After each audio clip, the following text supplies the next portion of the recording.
आपल्या आई वडिलांच्या इज्जतीसाठी ती बिचारी शांत बसली। तिनं नातं टिकवण्यासाठी सर्व काही सहन केलं, सर्व काही प्रयत्न देखील केले आणि आपला संसार सांभाळण्यासाठी आपल्या स्वतःच्या निरागस आणि आनंदी आयुष्याला दुसऱ्यांच्या अपेक्षांमध्ये विसरून देखील गेली। परंतु शेवटी नको व्हायचं होतं तेच झालं।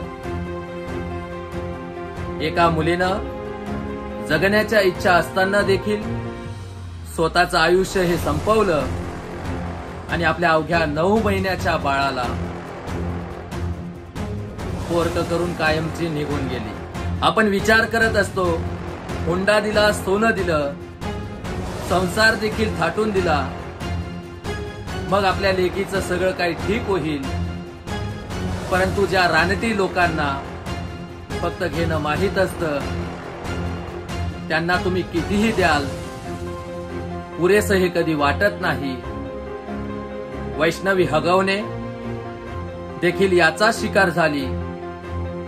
मोठ्या थाटामाटामध्ये बापानं लग्न लावून दिलं होतं। बापाला वाटलं होतं आपली लेक सुखी राहील, आपली पोटची लेक ही सोन्यासारखी सुखी राहावी। त्यासाठी बापानं नको नको त्या मागण्या पूर्ण केल्या, नको नको ते हट्ट पुरवले, जेणेकरून आपली लेक ही सुखी राहावी। परंतु या निर्दयी आणि काळीज नसणाऱ्या रानटी लोकांची भूक काही मात्र भागली नाही आणि एका निष्पाप मुलीनं या छळाला कंटाळून आपलं जीवन संपवलं आणि त्याचसोबत एका क्षणात अवघ्या 9 महिन्याचं बाळ हे आपल्या आईपासून पोरकं झालं।